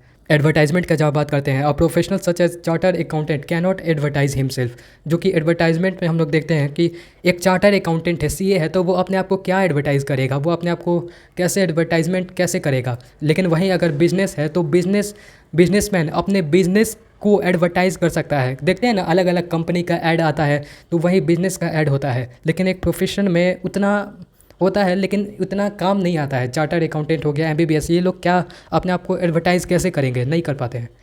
रिस्क हो गया, रिस्क क्या होता है बिजनेस और प्रोफेशन में, दोनों का हम लोग चर्चा कर रहे हैं। तो रिस्क भी बहुत इंपॉर्टेंट फैक्टर है। Business is a subject to a large number of risk but in profession risk is a few. ऐसा इसलिए देख लो, बिजनेस में रिस्क ज़्यादा होता है। रिस्क इसलिए ज़्यादा होता है क्योंकि बिजनेस में अनसर्टेनिटी का खतरा बना रहता है, उतार चढ़ाव हमेशा होता रहता है। ये आपके ऊपर नहीं है कि आपका बिजनेस कहाँ जाएगा, कैसे जाएगा। रिस्क के बारे में हम लोग आगे में, ये इसी चैप्टर का मैं बात कर रहा हूँ, आगे में आगे वाले पेज में बहुत अच्छे से थोड़ा सा इसमें दिया हुआ है, वो हम लोग समझ जाएंगे। लेकिन यहाँ पर आपको समझ लीजिए कि बिजनेस जब आप करते हो तो आपके पास लार्ज नंबर ऑफ रिस्क होता है, बहुत ज़्यादा रिस्क होता है कि आपको ये नहीं पता रहता है कि आप प्रॉफिट में जाओगे, कि आपको प्रॉफिट होगा ही होगा कि लॉस होगा ही होगा। कुछ भी हो सकता है, प्रॉफिट होगा या लॉस होगा, ये इसका कोई गारंटी नहीं होता है, इसीलिए रिस्क हमेशा बना रहता है। लेकिन एक प्रोफेशन में एक सीए को क्या रिस्क हो सकता है, रिस्क बहुत कम होता है। रिस्क होता है ऐसा नहीं होता है, लेकिन रिस्क का अमाउंट बहुत कम होता है। एक सीए जो होता है वो स्किल्ड पर्सन होता है, इसीलिए ये हो सकता है कि फ्यूचर में एजुकेशनल चेंज, पॉलिसी में कुछ, गवर्नमेंट के पॉलिसी में कुछ बदलाव आ गया तब कुछ प्रॉब्लम हो सकता है। लेकिन तब प्रोफेशन में रिस्क नहीं होता है, ना के बराबर होता है। कैपिटल में देख लो, capital acquire fixed and working capital is must for any business to carry on production and distribution of goods but in a profession initial investment may required to organise the office. देखो, business में होता है capital का खेल होता है, business जो होता है कैपिटल का खेल होता है। जैसे कि मान लो एक दुकानदार है, दुकानदार को पहले एक पूंजी चाहिए होगा ना, पूंजी चाहिए होगा, और उसी पूंजी से गुड्स खरीदेगा, सामान खरीदेगा, बेचेगा और प्रॉफिट कमाएगा। इसीलिए बिजनेस के लिए ये क्या होता है, कैपिटल बहुत इंपॉर्टेंट होता है। कैपिटल नहीं रहेगा तो एक बिजनेस चलेगा ही नहीं। और जहाँ तक बात रहा प्रोफेशन का, तो प्रोफेशन में कैपिटल का उतना ज़रूरत नहीं पड़ता है, क्योंकि आपके पास स्किल है, आप कैसे भी वर्क कर सकते हो। लेकिन एक एक ऑफिस ऑर्गेनाइज करने के लिए, एक डिसेंट ऑफिस ऑर्गेनाइज करने के लिए आपको थोड़ा बहुत कैपिटल लगता है। देखो, अब हम लोग बात कर लिए हैं बिजनेस का, बात कर लिए प्रोफेशन का, बात कर लिए प्रोफेशन का, और थोड़ा सा अब हम लोग देखते हैं कि कैरेक्टरिस्टिक ऑफ एम्प्लॉयमेंट। थोड़ा सा हम लोग बात करेंगे एम्प्लॉयमेंट यानी कि रोजगार जिसे हम कहते हैं, उस रोजगार के विशेषताओं के बारे में। विशेषता क्या होता है, रोजगार जब आप करते हैं तो उसमें क्या विशेषता होता है, क्या खामियां होता है, थोड़ा इसके बारे में चर्चा करते हैं। बहुत मज़ेदार है। देखिए, employment commerce is joining service to another person of firm. देखिए, जब आप एम्प्लॉयमेंट का करते हो, रोजगार आपको चाहिए, तो जैसे कि मान लीजिए एक ऑफिशियल वर्क भी है, जैसे कोई सर्विसमैन है तो वो भी दूसरे के अंडर रहकर काम करता है। एम्प्लॉयज़ जो कि कर्मचारी होते हैं, वो वेजेस मैंने बता दिया, वेजेस और सैलरी मैंने बता दिया। देखो, employ commerce joining service to another person, किसी दूसरे पर्सन के थ्रू, जैसे कि मान लीजिए एक वर्कर है, लेबर है, वो किसी के अंडर रहकर काम करता है, या फिर किसी फॉर्म के अंदर रहकर काम करता है, और वहीं उसको एम्प्लॉयमेंट देता है, रोजगार देता है। The employ get wages and salary and relate benefit as a reward. जो कर्मचारी है उसको रिवॉर्ड के तौर पर, जो वो काम करता है उसके रिवॉर्ड के तौर पर उसको वेजेस मिलता है, सैलरी मिलता है। ये दोनों मैं आपको बता चुका हूँ। An employ has to follow the rule and normal prescribed by the employ. जो मालिक होता है उसका बात मानना पड़ता है कर्मचारियों को, कुछ नॉर्मल, जैसे कि एक वर्कर है तो वो किसी दुकानदार के दुकान पर काम कर रहा है, तो उसे कुछ बहुत छोटा मोटा बात को ध्यान में रखना पड़ता है कि क्या कैसे है, और उसी के हिसाब से आगे काम चलता है। बस इतना ध्यान में रखना है। There is the no standard qualification to get a employment. मान लीजिए जब आप ऑफिशियल वर्क करते हैं या गवर्नमेंट के थ्रू वर्क करते हैं तो आपको क्वालिफिकेशन चाहिए एजुकेशन का। लेकिन अगर आप एक वर्कर या लेबर हैं जो किसी शॉप में दुकानदार के वेजेस के लिए काम करते हैं, तो आपको कोई क्वालिफिकेशन नहीं चाहिए होता है, कोई ऐसा डिग्री नहीं चाहिए होता है जिसके थ्रू आपको काम मिले। It involve performing the duty assigned by the employer. जो एम्प्लॉय होता है उसको सौंपा गया ड्यूटी टाइम पर करना पड़ता है। ये विशेषताएं हम देख रहे हैं, कैरेक्टरिस्टिक ऑफ एम्प्लॉयमेंट, रोजगार की क्या विशेषताएं हैं। It does not need any capital. अगर आप किसी के दुकान पर या किसी के अंडर रहकर ऑफिस में जाकर काम करते हैं तो आपको कैपिटल का ज़रूरत नहीं पड़ेगा, क्योंकि आप अपना स्टार्टअप थोड़ी ना खोल रहे हो कि आपको कैपिटल का ज़रूरत पड़ेगा। कैपिटल का ज़रूरत तब पड़ता है जब आप कोई बिज़नेस करते हो, जैसे कि हमने यहाँ देखा कैपिटल वाले में कैपिटल का ज़रूरत पड़ता है बिज़नेस को एक स्टेबल बिजनेस बनाने में। An employ cannot transfer his job to another. जो कि कर्मचारी है अपना जॉब किसी और को नहीं दे सकता है, क्योंकि वो दूसरे के अंदर रह के, जैसे मान लीजिए एक नॉर्मल सी बात है, एक वर्कर है किसी मालिक के दुकान पर काम कर रहा है, किसी के दुकान पर काम कर रहा है, तो वो अपना जॉब ट्रांसफ़र थोड़ी ना कर सकता है, या जो मालिक है उसका वो जो है वो कर्मचारी का जॉब ट्रांसफ़र थोड़ी ना कर सकता है। ये पॉसिबल नहीं है। ये पॉसिबल हो सकता है प्रोफेशन में ये पॉसिबल है। इतना तक तो हम लोगों ने देख लिया। थोड़ा सा एम्प्लॉयमेंट की बात करते हैं। एम्प्लॉयमेंट कैसे काम करता है, क्या होता है, मीनिंग ऑफ एम्प्लॉयमेंट। ये आपको डिटेल में थोड़ा सा बताया गया है, लेकिन मैं एक क्विक रिकैप करना चाहूँगा। देखिए, एम्प्लॉयमेंट मतलब होता है employment refer to that economic activity under which people work for other and receive recompensation in lieu theory thereof. यानी कि इजी भाषा में समझे तो एक, सॉरी फॉर मिसलीडिंग गाइस। देखो ये क्या है कि एम्प्लॉयमेंट जो है, ये एम्प्लॉयमेंट मतलब कि रोज़गार एक ऐसा इकोनॉमिक एक्टिविटी है जो कि जिसमें होता है कि कोई व्यक्ति किसी के अंडर आकर काम करता है और उसके काम के बदले में उसे रिकम्पनसेशन मिलता है, थोड़ा सा पैसा मिलता है या कमीशन मिलता है वो उस काम करने पर, उसे ही एम्प्लॉयमेंट कहा जाता है। देखो मैंने यही बताया, यहाँ पर भी यही लिखा है, meaning of employment referred to that occupation in which people work for other. दूसरे के लिए लोग काम करते हैं और गेट रिवॉर्ड में उन्हें रिटर्न में क्या मिलता है, रिकम्पनसेशन, पैसा मिलता है या कमीशन जो भी कह सकते हैं वो मिलता है। कंक्लूजन देख लो यहाँ पे, conclusion, employment refer to that economic activity under which people work for other and receive recompensation in lieu thereof. वही बात मैंने बोली जो यहाँ पे लिखा हुआ है। देखो यहाँ पे नॉर्मल भाषा में कैरेक्टरिस्टिक बताया गया है, जो यहाँ पर बताया गया एक जल्दी से मैं बता देता हूँ। देखो, सर्विस टू अदर, एम्प्लॉयमेंट जो होता है, जो रोजगार वाले कर्मचारी होते हैं वो दूसरे को पहले तो सर्विस प्रोवाइड करते हैं और getting reward for the service, उन्हें रिवॉर्ड के तौर पर वेजेस या सैलरी मिलता है। कुछ ना के बराबर रूल्स और रेगुलेशन होते हैं जिसको फॉलो करना पड़ता है। नो स्टैंडर्ड क्वालिफिकेशन, जैसे कि मान लीजिए आप मेनली वेजेस के लिए आप काम करते हैं तो आपको कोई आपको क्वालिफिकेशन या कोई डिग्री का ज़रूरत नहीं पड़ता है। Performing the duty assigned by the employ, उन्हें ड्यूटी करना पड़ता है जो कि मालिक ने कहा है, जो कि बॉस ने कहा है, जो कि आपके ऊपर लेवल पे हैं, उन्होंने जो कहा है वो आपको करना पड़ता है। नो नीड ऑफ कैपिटल का इसमें ज़रूरत नहीं पड़ता है। कैपिटल, पूंजी क्यों चाहिए, पूंजी होगा तो मैं अपना बिजनेस खुद स्टार्ट कर लूँगा। इसीलिए जो एम्प्लॉयर जो होते हैं, जो रोज़गार के लिए काम करते हैं, उनको कैपिटल का ज़रूरत नहीं पड़ता है। Employees can not transfer his job का उनका ट्रांसफ़र नहीं होता है। बिजनेस और एम्प्लॉयमेंट में कुछ छोटा मोटा डिफ्रेंशिएट है जो कि हम लोग देख लेते हैं। बिजनेस यानी कि रोजगार, माफ़ कीजिएगा, बिजनेस यानी कि व्यापार, और यहाँ पर आ गया एम्प्लॉयमेंट मतलब होता है रोजगार। यही दोनों का डिफरेंस हम लोग देखेंगे कि एक व्यापार और रोजगार में क्या अंतर होता है। सिंपल भाषा में देखेंगे, किसके बेस पर देखेंगे, नेचर ऑफ वर्क, कैसा वर्क होता है। यहाँ पे it involve production and exchange of goods, यहाँ पे सेल और प्रोडक्शन किया जाता है, कुछ उपजाया जाता है। सेल होता है, सेल्स ऑफ गुड्स, यहाँ पर गुड्स का आपस में जो सामान होता है आपस में लेन देन होता है और उसी से प्रॉफिट जनरेट होता है। और यहाँ पे देख लीजिए, the employer has to perform work according to the terms of employment, मतलब कि यहाँ पर जो उनके ऊपर लेवल के जो एम्प्लॉयर्स हैं उनके थ्रू जो छोटे कर्मचारी हैं उनको वर्क दिया जाता है, काम दिया जाता है और वही वो करते हैं, उसी के थ्रू उन्हें वेजेस या सैलरी मिलता है। ये हो गया formation. It is form by the businessman itself, businessman अपने बिजनेस को खुद खड़ा करता है, ना कि कोई और करता है।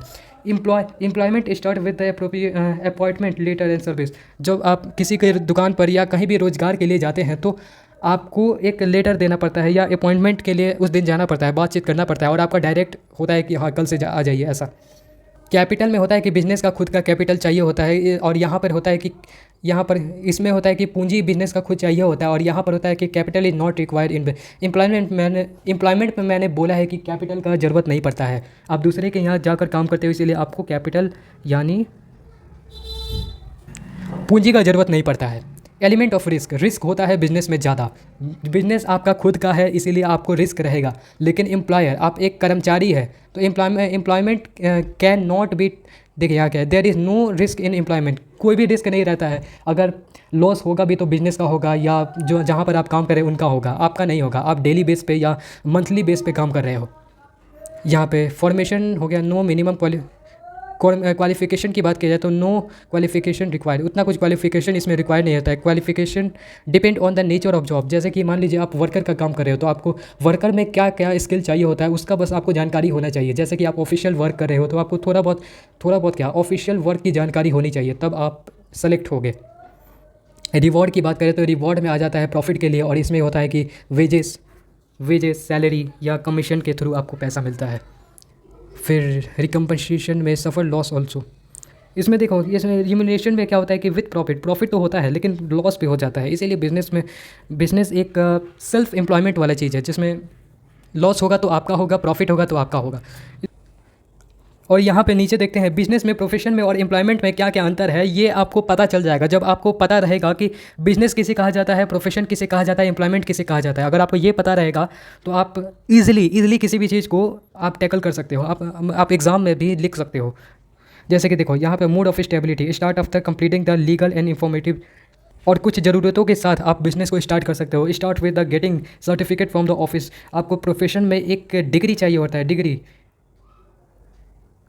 डिग्री चाहिए होता है। और जो एम्प्लॉयमेंट होता है, एम्प्लॉयमेंट में आपको एम्प्लॉयमेंट लेटर चाहिए होता है, अपॉइंटमेंट लेटर, उसी के थ्रू आपका ज्वाइन हो जाते हैं। नेचर ऑफ वर्क, इसमें कैसा work, production the thing and service, buying and selling. वहीं ये सब बताया गया है कि कैसे कैसे हो सकता है। देखिए किस बेस पे हम लोग कर सकते हैं, ये आप लोग डिटेल में खुद से पढ़ सकते हैं, लेकिन उतना ज़रूरी नहीं है। अगर आपको बस ये पता रहेगा कि बिज़नेस क्या होता है, प्रोफेशन क्या होता है और एम्प्लॉयमेंट क्या होता है, you will easily tackle this question, ये डिफरेंस कैसे किया जाता है। नेचर ऑफ वर्क, कैपिटल की हम लोग बात किए हैं, इसमें कैपिटल का ज़रूरत पड़ता है। लिटिल कैपिटल इसमें ज़रूरत पड़ता है, इसमें नो नीड ऑफ कैपिटल। इसमें आप दूसरे के थ्रू काम करते हो तो इसमें कैपिटल का ज़रूरत आपको नहीं पड़ता है। रिस्क हम लोग बात कर लिए, क्वालिफिकेशन हम लोग देख लिए कि बिज़नेस में क्या होता है। फिर ऑब्जेक्टिव देख रहे, इसमें अर्न प्रॉफिट, इसमें कमाने के लिए, और इसमें हम लोग कमाने के लिए करते हैं। सर्विस में to earn profit through service, आप दूसरे को सर्विस प्रोवाइड करके आप अर्निंग करते हैं। To earn income through the salary और वेजेस के थ्रू आप लोग अर्न करते हैं। ये ट्रांसफर और interest, test efficiency, code of conduct, यानी कि रूल्स और रेगुलेशन के थ्रू आप काम करना पड़ता है। रिवॉर्ड दोनों में क्या मिलता है, इसमें प्रॉफिट मिलता है, इसमें चेंजिंग प्रोफेशन, फ़ी के तौर पर आपको रिवॉर्ड दिया जाता है। और दिस कंडक्ट, इसमें होता है there is a constant in code of conduct. ये मान लीजिए, ये हो गया सैलरी और वेजेस के थ्रू आपको रिवॉर्ड मिलता है। All these are connected with देखो यहाँ क्या लिखा है, all these are connected with each other, मैंने खुद लिखा है। और कैसे ये कनेक्ट है ये हम देखते हैं। देखो यहाँ क्या है, business employ a large number of person to perform business operation successfully. Business form also need service of professional like lawyer और इंजीनियर। लॉयर और इंजीनियर किस कैटेगरी में आते हैं, मेरे को ये बताओ। डेफिनेटली प्रोफेशन के कैटेगरी में आते हैं। इनका एक स्पेशल स्किल होता है जो कि डिग्री के थ्रू ये लोग उस स्किल को पाते हैं और आगे काम करते हैं। और देखो अगर जैसे कि मान लो एक बहुत बड़ा बिज़नेस है, यानी कि टाटा ग्रुप का बिज़नेस है या रिलायंस ग्रुप का बिज़नेस है, तो उसको उस बिज़नेस के लिए आपको सीए भी चाहिए, लॉयर भी चाहिए, इंजीनियर भी चाहिए कि नहीं चाहिए। तो आप बिज़नेस के थ्रू प्रोफेशन जो करते हैं उनको कनेक्ट कर रहे हो कि नहीं कर रहे हो। और आपको वर्कर्स की ज़रूरत होगी, आपका बिज़नेस अगर बड़ा है तो वर्कर्स की ज़रूरत होगी, ऑफिशियल वर्क करने के लिए एम्प्लॉय की ज़रूरत होगी जिनको आप वेजेस और सैलरी देकर अपने अंडर रख सकते हो। इसीलिए बिज़नेस, प्रोफेशन और एम्प्लॉयमेंट तीनों आपस में कनेक्टेड है। यहाँ देखो ऑब्जेक्टिव ऑफ बिज़नेस करते हैं तो उसका ऑब्जेक्टिव क्या होता है, हम लोग बिज़नेस क्यों करते हैं, उसका उद्देश्य क्या होता है, मेन उद्देश्य। यहाँ देखो economic objective, earning profit earn करने के लिए, सबसे बड़ा चीज़ हो गया प्रॉफिट अर्न करने के लिए। क्रिएट कस्टमर को क्रिएट करने के लिए, जैसे होता है कि आप देखे होंगे शॉप में दुकानदार को देखे होंगे, उनका खुद का कस्टमर होता है जो उन्हीं के दुकान से सामान खरीदता है, किसी और के दुकान से नहीं खरीदता है।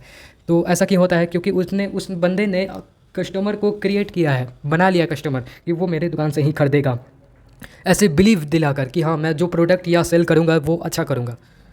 जितने भी रिसोर्सेज हैं, जैसे कि आप बिज़नेस कर रहे हो तो आपको रिसोर्सेज का ज़रूरत रहेगा प्रोडक्शन के लिए।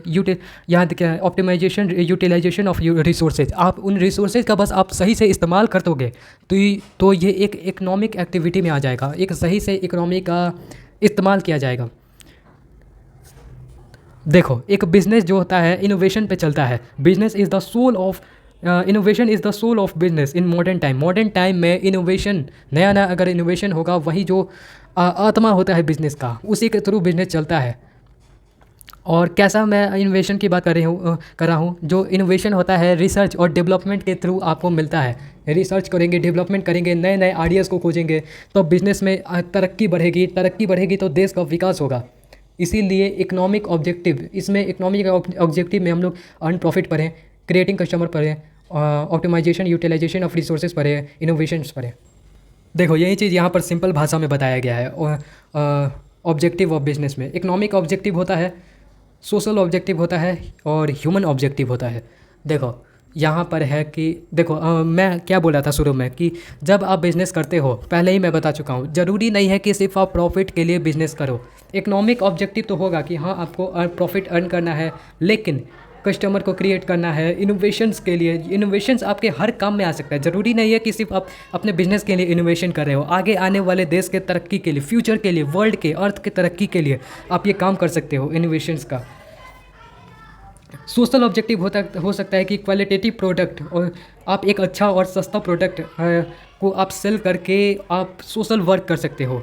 Avoiding anti social and unfair trade, वो आप गलत प्रैक्टिस होता है, जैसे कि हम लोग पहले बात किए थे, डकैती हो गया, ब्लैक मार्केटिंग हो गया, इसको अवॉइड करके आप सोशल वर्क कर सकते हो और एक जेन्युइन रियल बिजनेस में अपना हाथ बटा सकते हो। एम्प्लॉयमेंट जनरेशन, अगर आप सोशल ऑब्जेक्टिव क्या कैसे हुआ कि एम्प्लॉयमेंट, आप अगर बिज़नेस बड़ा करोगे, आप तरक्की करोगे तो बिज़नेस तरक्की होगा, तो एम्प्लॉयमेंट जनरेशन, एम्प्लॉयमेंट आपके बिज़नेस के थ्रू एम्प्लॉयमेंट बढ़ेगा, लोग आएंगे, आपके वर्कर्स काम करेंगे।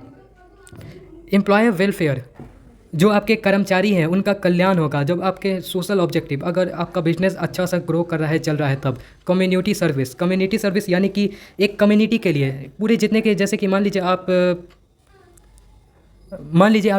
टीचिंग में है, टीचिंग लाइन में है, आप बिज़नेस कर रहे हैं, तो उस पूरे कम्युनिटी के लिए, आपके अंडर जितने भी टीचर होते हैं उनके कम्युनिटी के लिए ये बहुत अच्छा होगा, कल्याणकारी होगा। ह्यूमन ऑब्जेक्टिव में देख लीजिए, ह्यूमन ऑब्जेक्टिव में दिया गया है विनम्र, courteous service and fair dealing to the customer. विनम्र सर्विस, एक फेयर सर्विस, उनसे अच्छा व्यवहार करेंगे या और सही रेट देंगे उस चीज़ का, तब आप इनडायरेक्टली आपको पता भी नहीं चलेगा, लेकिन आप ह्यूमन ऑब्जेक्टिव पे काम कर रहे होंगे। ये देखिए फेयर वेजेस, और वही बात है टू द एम्प्लॉयर को अगर आप फेयर वेजेस देंगे, एक सही दाम, सही अच्छा से व्यवहार करेंगे। फिर यहाँ पे ट्रीटिंग गुड वर्कर्स, यहाँ पे उनको अच्छा से ट्रीट करेंगे तो उनके बारे में दिया हुआ है। Job satisfaction to the employ, job कि उन्हें बताएंगे कि आपका जॉब एकदम सिक्योर है। जो मेनली क्या होता है कि प्राइवेट सेक्टर में जॉब सिक्योर नहीं होता है, जो मतलब बॉस होते हैं वो अपने कर्मचारी को निकाल देते हैं कभी भी, लेकिन यहाँ पर अगर आप वो जो कर्मचारी है उनको जॉब का सेटिस्फेक्शन देंगे कि तब वो अच्छे से वर्क कर पाएंगे। डेवलपमेंट ऑफ एम्प्लॉय, देखिए जैसे कि आपका बिज़नेस का डेवलपमेंट होगा तो बिज़नेस का डेवलपमेंट के साथ ह्यूमन डेवलपमेंट होगा, ह्यूमन डेवलपमेंट होगा तो इनडायरेक्टली डेवलपमेंट ऑफ एम्प्लॉय, कर्मचारी है उनका भी विकास होगा। सोशल ऑब्जेक्टिव और ह्यूमन ऑब्जेक्टिव, ये हम लोग यहाँ पढ़ लिए हैं, इसी को यहाँ पर डिटेल में बताया गया है। देखो यहाँ पे बिजनेस रिस्क है। बिजनेस रिस्क आखिर होता क्या है? मैंने पहले बोला था कि बिजनेस रिस्क एक बहुत इंपॉर्टेंट बात है, जो कि इसके लिए एक अलग से बात करना पड़ेगा। देखो बिजनेस रिस्क में आते पहले हम लोग देख लेते हैं बिजनेस रिस्क होता क्या है। Business risk refer to the possibility of an inadequate profit और losses in the business on the account of uncertainty. कुछ अपर्याप्त मतलब कुछ कारण के वजह से आपके बिजनेस में अनसर्टेनिटी, कुछ उतार चढ़ाव होता है तो वो बिजनेस रिस्क, और आपको लॉस होता है तब वो कैटेगरी बिजनेस रिस्क में आएगा। आपको मेनली आप समझ लो कि आपको नफ़ा होता है, मुनाफा नहीं होता है, नफ़ा होता है। आपको लॉस होता है बिजनेस में तो वो बिजनेस रिस्क आएगा। कैसा कैसा रिस्क हो सकता है बिजनेस का, ये हम लोग देख लेते हैं। ये देखो बिजनेस रिस्क का अलग अलग डिफिनेशन दिया गया है अलग अलग लोगों के थ्रू, लेकिन हम लोग को पता है बिजनेस रिस्क होता क्या है। तो आगे डायरेक्ट हम लोग आगे बढ़ते हैं टाइप ऑफ बिजनेस रिस्क के बारे में। कैसा कैसा बिजनेस रिस्क हो सकता है। इंश्योरेबल और नॉन इंश्योरेबल, मतलब कि देखो risk involving damage to property direct fire और थीप आर इंश्योरेबल। जैसे कि देखो डैमेज आपके प्रॉपर्टी को, जैसे कि आपका जो गुड्स है उसको डैमेज अगर पहुंचता है फायर के थ्रू या जो चोरी होता है उसके थ्रू, तो वो आपका आ जाएगा इंश्योरेबल रिस्क में। और जो नॉन इंश्योरेबल रिस्क होता है उसमें आपका आ जाएगा जो गवर्नमेंट के पॉलिसी के थ्रू कुछ चेंजेस होता है और आपको नफ़ा होता है, मुनाफा नहीं होता है, या फिर कोई अलग फ्लक्चुएशन इन प्राइस का उतार चढ़ाव बहुत तेज़ी से होता है, बहुत नीचे हो जाता है या कभी बहुत ऊपर हो जाता है। इसके वजह से रिस्क हमेशा बना रहता है बिजनेस में। इंटरनल और एक्सटर्नल रिस्क। इंटरनल में आता है कि देख लो, इंटरनल रिस्क में आता है रॉन्ग डिसीजन। अगर आप बिजनेस में कर रहे हो तो अगर कुछ गलत डिसीजन ले लेते हो तो वो इंटरनल रिस्क में आता है। वहीं यहाँ पर आ गया डिफेक्टिव रॉ मटेरियल का अगर आप इस्तेमाल करते हो तो वो आपकी गलती है और ये इसीलिए इंटरनल रिस्क में आता है। यहाँ पे देखो एक्सटर्नल फैक्टर क्या क्या हो सकता है, एक्सटर्नल रिस्क क्या होता है, बाहरी रिस्क क्या होता है, ये हम लोग देखते हैं। चेंज इन गवर्नमेंट पॉलिसी, जैसा कि हम लोग ऊपर भी देखे थे, यहाँ पे देखो गवर्नमेंट के पॉलिसी के चेंज के थ्रू आपको ये रिस्क होता है कि अगर कोई गवर्नमेंट उल्टा सीधा पॉलिसी में चेंज कर देगा तो आपका प्रॉब्लम हो जाएगा बिजनेस में। चेंज इन फैशन में अगर कुछ बदलाव आ जाता है या टेस्ट फ्लेवर में जो कंज्यूमर है उनके टेस्ट में बदलाव आ जाता है, तब आपको बिजनेस में सही मायने में रिस्क होगा। ये देखो प्योर रिस्क क्या होता है। प्योर रिस्क देखो, these are the risk where losses cannot be acquire predicted, such risk is like to due to fire. Pure risk मतलब होता है कि आपको पता ही नहीं है कि लॉस होगा कि नहीं होगा, लेकिन आपको अचानक से कोई चीज़ का लॉस हो जाए, जैसे फायर के थ्रू, थ्रिफ्ट के थ्रू और एम्प्लॉय स्ट्राइक के थ्रू आपको होता है, कुछ प्रॉब्लम होता है, तो वो आपका आ जाएगा प्योर रिस्क में।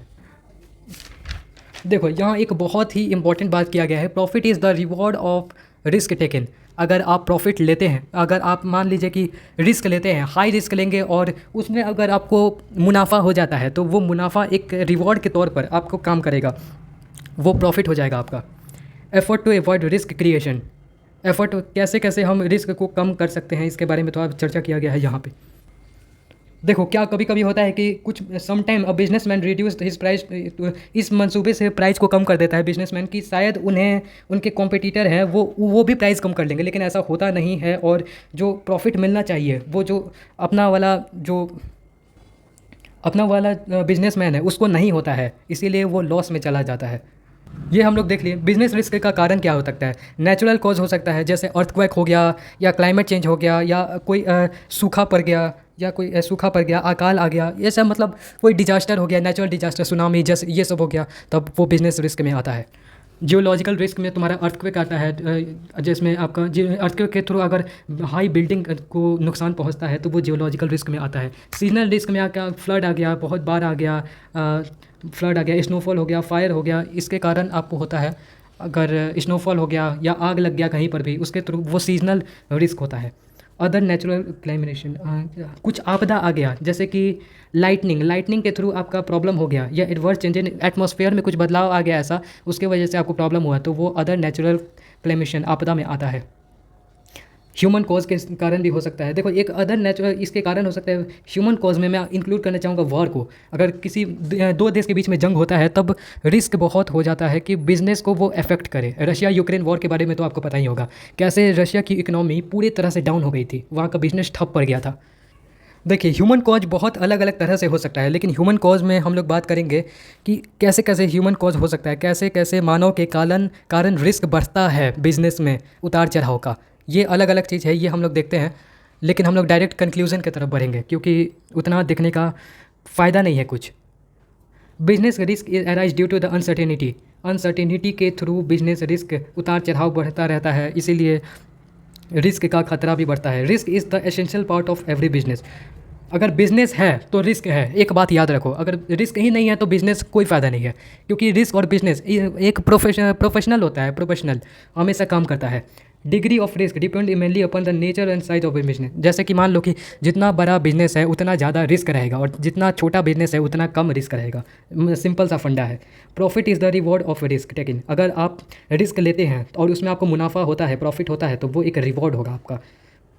Business arise due to the variety cause of including natural, human, economic cause. अलग अलग कारण, जैसे हम लोग नेचुरल बात कर सकते हैं, ह्यूमन, इकोनॉमिक, और अलग अलग बात कर सकते हैं जिसके कारण रिस्क टेकिंग बढ़ता है। जैसे हम लोग ने बात किया था नेचुरल कॉज क्या क्या हो सकता है उसके बारे में। रिस्क को जैसे हम लोग ने पढ़ लिया कि रिस्क होता है, तो रिस्क को मिनिमाइज़ कैसे कर सकते हैं, इसको कम कैसे कर सकते हैं, इसके बारे में। केयरफुल प्लानिंग, एक अच्छा प्लानिंग करना पड़ेगा रिस्क को कम करने के लिए। अगर बिजनेस आप कर रहे हो तो पहले एक प्लान बना लो, उसके हिसाब से चलो आगे आगे, तब वो बेहतर रहेगा आपके लिए। Risk can be considerably reduce, और इसके कारण रिस्क जो है ख़त्म तो नहीं होगा, लेकिन रिस्क कम जरूर होगा ऐसा करने से।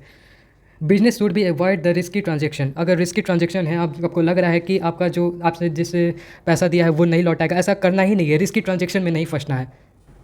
यहाँ एक हम लोग देख लेते हैं role of profit is business. जब हम बिजनेस करते हैं तो उसमें प्रॉफिट का क्या रोल होता है। Means of livelihood of business, ये हो गया। Source of fund for the business growth, अगर आपको प्रॉफिट होता है तो बिजनेस में आपको ग्रोथ देखने को मिलेगा। सूची, आप सूची और परफॉर्मेंस, अलग अलग सूची बना के बिजनेस को अच्छा से रन कर सकते हो। Reward of risk taking, risk taken, यहाँ पे अगर आप रिस्क लेते हैं, बड़ा से बड़ा रिस्क लेते हैं तो आपको बड़ा से बड़ा प्रॉफिट होगा, और यही है। बेटर एम्प्लॉय रिकम्पेंसेशन, अगर आपका प्रॉफिट होगा तो एम्प्लॉय का भी तरक्की होगा, एम्प्लॉय का आप पैसा बढ़ा सकते हो ऐसा, ताकि वो अच्छे से काम करें। यहाँ पे source of income for business person, source of income for business person, जितने भी बिजनेस में काम कर सकते हैं, काम करते हैं, उनका ये वो पिछड़ा सोर्स ऑफ इनकम नहीं होगा, ये मेन सोर्स ऑफ इनकम बन जाएगा। मेरे बात को समझना ध्यान से। Source of fund for the meeting expansion of requirement, अगर आपको कल मान लीजिए आपका छोटा बिजनेस है, आपको अच्छा मुनाफा हुआ, तो आप अपने बिजनेस को बढ़ा सकते हो उस प्रॉफिट से जो आपको प्रॉफिट हुआ है। देखो यहाँ क्या लिखा है, should profit maximization is the goal of, क्या एक बिजनेस अगर आप कर रहे हो तो उसमें प्रॉफिट का बढ़ना ही, अगर आपको मतलब प्रॉफिट है ही, प्रॉफिट है तो क्या वही हमारा गोल है, प्रॉफिट को बढ़ाना। देखो ये क्या है, some say that profit maximization is the only objective of business, whereas other say that this is contradictory opinion. यानी कि बहुतों का कहना है कि ऐसा नहीं होता है कि प्रॉफिट बढ़ा ली, प्रॉफिट मैक्सिमाइजेशन, प्रॉफिट को बढ़ाना बिजनेस में, कि हम मुनाफा को बढ़ाना ही एक केवल मकसद नहीं होता है बिजनेस को चलाने का। एक बहुत ही एक अकॉर्डिंग टू द अर्कविच, इन्होंने कहा है, earning of profit cannot be the objective of business any other than eating is the objective of living. इनका कहना है कि बहुत अच्छी बात इन्होंने कही है, इन्होंने कहा कि अगर बिजनेस में अर्निंग ही आपका मेन मोटिव है तो क्या आपके लाइफ में खाना ही मेन मोटिव है क्या। देखो बिजनेस के चलाने के लिए अर्निंग बहुत ज़रूरी होता है, ये सबको पता है, लेकिन क्या उसी का एग्जांपल देते हुए इन्होंने बताया है क्या जीने के लिए खाना ही सबसे ज़रूरी है। खाना हाँ बहुत ज़रूरी है, लेकिन हमारे जीने का मकसद ये तो नहीं है ना कि हम हमेशा खाना खाते रहें, ये तो नहीं है ना।